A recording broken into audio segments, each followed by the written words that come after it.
नमस्कार. न्यूज 24 परभणी वार्तामध्ये आपले स्वागत. मी शिवाजी चव्हाण. पाहूयात आजच्या ठळक घडामोडी. उपवर्गीकरण विरोधी मोर्चा नांदेड येथील प्रचंड जनसमुदायास रिपब्लिकन सेनेचे आनंदराजे आंबेडकर साहेब यांनी मोर्चेकऱ्यास संबोधित केलेले विचार. सदस्यांचे हंडेरे साहेब सुद्धा या मोर्चामध्ये सहभागी झालेले आहेत. सर्व मान्यवरांचं नांदेड नगरीच्या वतीने हार्दिक स्वागत. सुस्वागतम. मित्र, हा आवाज आपल्याला विधान भवनापर्यंत पोहोचवायचा आहे. माझ्या आवाजाकडे लक्ष द्या आणि आपण सुद्धा जोरदार घोषणाबाजी करावी. सर्वांनी या आवाजाकडे लक्ष द्या. संत रोहिदास, छत्रपती शिवाजी महाराज आज आपण आरक्षण करतो, परंतु ज्यांनी या देशामध्ये पहिल्यांदा आरक्षण चालू केलं ते आरक्षणाचे जनक छत्रपती शाहू महाराज. आणि आज जी काही सामाजिक क्रांती झाली आहे त्या क्रांतीचे जनक क्रांतीबा ज्योतिबा फुले. आणि आज एवढ्या मोठ्या संख्येने माझ्या माता भगिनी इथे आहेत. एका चूल आणि मूल याच्या पलीकडे कसलंही विश्व नसणाऱ्या या देशातल्या महिलांना पहिल्यांदा मनुवाद्यांचे शिवाश्राप शेणामातीचे गोळे खात जिने पहिली पुण्यामध्ये शाळा काढली ती क्रांती ज्योती सावित्रीबाई फुले. आणि तुमच्या आणि माझ्या कळत या देशातल्या प्रत्येक माणसाच्या जीवनाचे उद्धार करते त्या नरेंद्र मोदींना चहा विकता पंतप्रधान बनवणारे आणि एकनाथ शिंदेना रिक्षा चालवता मुख्यमंत्री बनवणारे आणि बोधिसत्व महामानव या देशाचा खरा म्हणजे एक अत्यंत बुद्धिमान ज्याला सिम्बॉल ऑफ नॉलेज म्हणून अमेरिकेमध्ये ज्याला म्हटलं जातं ते बोधिसत्व महामानव डॉक्टर बाबासाहेब आंबेडकर यांच्या प्रतिमानं त्रिवार करून आज पहिल्यांदा मी नांदेड खरं म्हणजे नामांतरच्या वेळेला अत्यंत पेटलेला हा जिल्हा आहे आणि त्यामुळंच या जिल्ह्यामध्ये मी आलोय. त्यामुळं नामांतराच्या लढ्यामध्ये जे शहीद झाले त्यांना अभिवादन न करता पुढे बोलणं बरोबर नाही.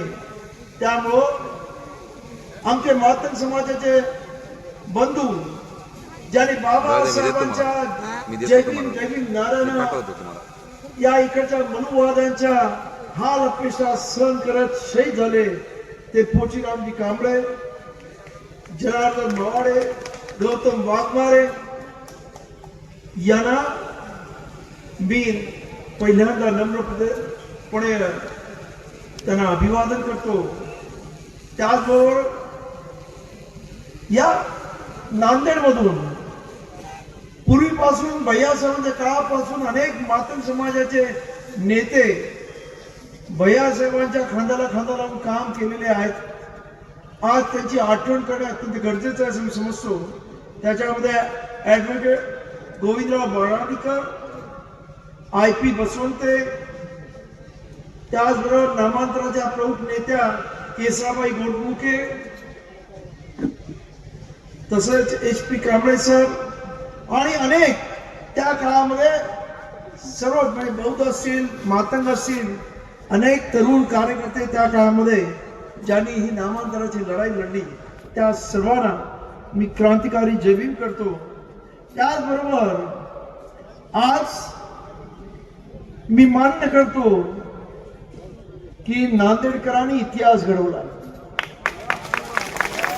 कारण तुमचा मोर्चा हा मुंबईच्या मोर्चापेक्षा सुद्धा मोठा झाला. त्याबद्दल तुम्हा सर्वांना सॅल्यूट. तुम्हा सर्वांना क्रांतिकारी जय भीम. आणि त्याचबरोबर ज्या कार्यकर्त्यांनी हे सर्व घडून आणलं सर्वांची नावं घेणं शक्य नाही, परंतु ज्यांची नावं घेणं अत्यंत गरजेचं आहे ते इंजिनियर अशोक गायकवाड असतील, इंजिनियर भारत कानिते असतील, राहुल प्रधान असतील, इंजिनियर धनजकर असतील, प्रशील गायकवाड असतील, प्रकाश डिप्के असतील, मयूर शेरे असतील, निखिल गजे असतील, अशोक कांबळे असतील, सुशील देगलूरकर असतील, विलास नरबागे, व्यंकट लोहबंदे अमोल मैपाले, मयूर कांबळे, नवनाथ बनसोडे, सम्राट आढाव, संदीप वाटोळे, नामदेव फुलपकार, माधव गायकवाड, केशव कांबळे, भगवान ढगे, किरण सदावर्ते, राजरत्न पवार, राजरत्न चोरगे, ऋषभ महादळे, त्याचबरोबर सचिन शेळके, विशाल कदम, चेतन बंटी गायकवाड, राहुल घोडळकर, रोहन कळवंटे, त्रिशरण कचरे आणि रोहित भारजे आणि अनेक त्यांचे सर्व सहकारी, या सर्वांना त्यांनी जी मेहनत घेतली आहे, खऱ्या अर्थानं आज रंग आणलाय, त्या मेहनतीला असं म्हटलं तर वावगं ठरणार नाही. त्यांना सुद्धा त्या मेहनतीबद्दल त्यांना सुद्धा मी सॅल्यूट करतो. आणि आता मूळ मुद्द्याला येतो. या महाराष्ट्रामध्ये आमचा मुख्यमंत्री विधानसभेमध्ये उभा राहून असं म्हणतो की मला सुप्रीम कोर्टाचं ऐकायचं नाही का.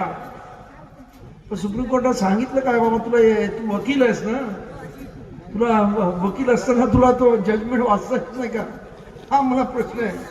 त्या जजमेंट मध्ये स्पष्ट सांगितलेलं आहे की ज्या ज्या राज्यांना ऐच्छिक पद्धतीनं हे उपवर्गीय लागू करायचं असेल ते लागू करू शकतात, अशा पद्धतीने त्यांनी सांगितलेलं आहे.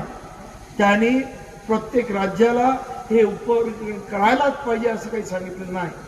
त्यामुळे पहिल्यांदा मला आश्चर्य वाटतं की एवढ्या मोठ्या पदावर, मुख्यमंत्री पदावर असणारा माणूस अशा पद्धतीने खोटं कसं बोलू शकतो. त्यामुळं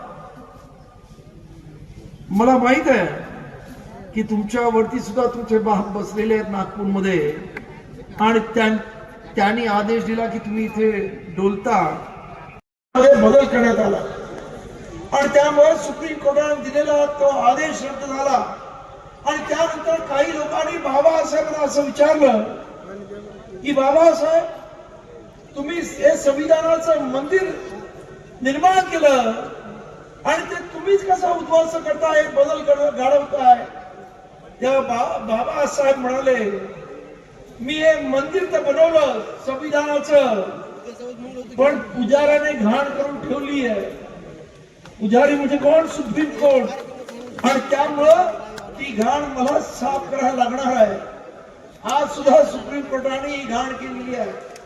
आणि माझं म्हणणं आहे, या इथे खासदार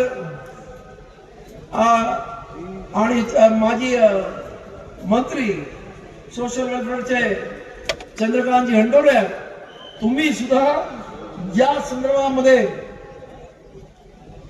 संसदेमध्ये आवाज उठवला पाहिजे. आणि जे काही सुप्रीम कोर्टाने संविधानाच्या विरोधी जो आदेश दिलेला आहे तो आदेश पारित करण्यासाठी प्रयत्न केला पाहिजे. त्याचबरोबर आपल्याला मी सांगू इच्छितो, मगाशी या इथे सर्वांच्या वतीनं पयानंदजी बोलले, बनते पयानंद, त्यांनी जे सांगितलं ते असं होतं की 2 दिवसापूर्वी सुप्रीम कोर्टामध्ये अशीच एक केस झालेली आहे आणि त्याच्यामध्ये केंद्र सरकारने असं स्पष्ट सांगितलं आहे की SC ST मध्ये क्रीमी लेअर लावता येणार नाही. त्याचबरोबर त्याने असं सांगितलं आहे की SC ST मध्ये कलम 341 आणि 342 मध्ये एखाद्या जातीला ऍड करणं किंवा तिला वगळणं किंवा त्यांच्यामध्ये क्लासिफिकेशन करणं याचा अधिकार फक्त संसदेला आहे. मग हे असं असताना या देवेंद्र फडणवीसला कोणी अधिकार दिला, हा महत्वाचा प्रश्न पडतो. त्यामुळं हे जरी किती बोलत असले तरी आज तुम्हाला सर्वांना माहिती आहे, देवेंद्र फडणवीसने विधानसभेमध्ये भाष्य केलं होतं की मी 1 ऑगस्टला अण्णाभाऊंच्या जयंतीच्या प्रित्यर्थ मी उपवर्गीकरण करणार आहे. परंतु आपल्या सर्वांच्या रेट्यापुढे, जनसंख्येच्या रेट्यापुढे, जन आक्रोशापुढे अजूनही त्या पठ्ठ्याने हे केलेलं नाही. आणि मला पूर्ण खात्री आहे की नांदेडचा हा मोर्चा बघितल्यानंतर नक्कीच देवेंद्र फडणवीसच्या उरामध्ये धडकी भरल्याशिवाय राहणार नाही आणि तो मागे घेतल्याशिवाय राहणार नाही उपवर्गीकरण. परंतु म्हणून आपण स्वस्थ बसायचं नाही आहे, कारण कधी काय करतील अत्यंत षडयंत्री आणि घातकी आहेत. आपलं आज आपण ज्या पद्धतीने प्रगती करतोय हे मनुवादाला बघवत नाही आहे, आणि त्यामुळेच ही मंडळी आपल्या प्रगतीला खोडा घालण्याचा प्रयत्न करत आहेत. तेव्हा आपण सावध राहिलं पाहिजे. अनुसूचित जातीतल्या प्रत्येक जातीने आपल्या सर्वांनी एक संघ एक दिलाने एकत्र राहिलं पाहिजे. आज मला इथे आवडलं की आज संयोजन समितीने चांगल्या लोकांना इथे बोलवलं, ज्यांनी उगाच कुठच्याही महापुरुषांवर त्या कुठच्याही जातीवर टीका केली नाही. कारण आपली लढाई आहे ती आपली लढाई या सरकार बरोबर आहे. आपली लढाई कुठच्याही जाती बरोबर नाही. आज सुद्धा मातंग आमचे भाऊ आहेत आणि अनेक मातंग खांद्याला खांदा लावून आज सुद्धा आमच्याबरोबर काम करतायत. त्यामुळं हा जो प्रयत्न काही लोक करत आहेत त्यांच्यामध्ये आपल्यामध्ये तुम्ही असं समजू नका फक्त त्यांच्यामधलेच करत आहेत, आपल्यामध्ये सुद्धा काही करतायत. मुद्दामून या इथं असणाऱ्या महापुरुषांना त्यांच्या शिवागाला म्हणजे ते रिॲक्शन देतील. एक लक्षात घ्या हो, तुम्हाला मागच्या जालन्याच्या सभेमध्ये मी बघितलं अत्यंत तीव्र पद्धतीने आपल्या लोकांनी रिॲक्शन दिली होती. बाबासाहेबांना त्यांनी शिवाय म्हटलं तुम्ही वेडे आहात का? बाबासाहेबांना आपण सूर्य समजतो आणि सूर्यावर थुंकणाऱ्याची थुंकी कुठे येते? त्याच्या तोंडावर पडते ना. मग कशाला तुम्ही काळजी करताय? आज जग बाबासाहेबांना मानावं लागलं. आज बहुजन नव्हे तर आज दिल्लीमध्ये आपण बघितलं भटा बांगणाची पोरं सुद्धा तिथं जय भीम ठोकत होती. त्यामुळे तुम्ही कशाला काळजी करताय? या आता बाबासाहेबांनी केलेली क्रांती, बाबासाहेबांनी दिलेला विचार आणि बाबासाहेबांनी केलेलं कार्य हे अमर आहे. किती कोणी प्रयत्न केला आणि किती बाबासाहेबांना लांछनास्पद टीका करण्याचा प्रयत्न झाला तरी आता कोणीही बाबासाहेबांच्या कर्तृत्वावर, बाबासाहेबांनी केलेल्या कार्याबद्दल कोणी काही म्हटलं तरी जनता आता भारताची ऐकायला तयार नाही. किंवा जगामधले लोक आज तुम्हाला कदाचित माहित असेल की बाबासाहेबांची जयंती तुम्ही नांदेडला करता, त्या सोलापूरला तर मोठ्या पद्धतीने होते. अनेक म्हणजे गावागावात आपल्या जयंत्या होतात, महाराष्ट्रात होतात, देशात होतात. परंतु आज बाबासाहेबांची जयंती 150 देशांमध्ये होते. एवढं आज बाबासाहेब आंबेडकरांचा विचार जगाला वाहत आहे. आणि त्यामुळंच आपल्या सर्वांना माझी विनंती आहे, तुम्ही बाबासाहेब आंबेडकरांचे अनुयायी नाही तर तुम्ही बाबा म्हणता त्यांना म्हणजे त्यांचे अनुयायी आहात, पण त्यांचे पुत्र आहात. बाबासाहेबांचा विचार डोक्यात घ्या. कोणा विरुद्ध बोलू नका.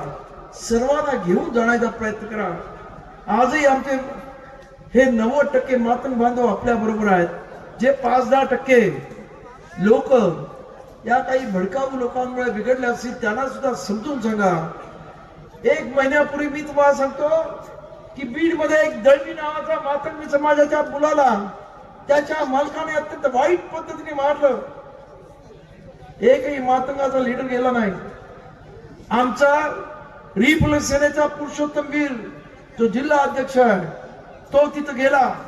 त्यानंतर त्याला सांगून मी सोशल वेलफेअर डिपार्टमेंटच्या अधिकाऱ्याला पाठवलं.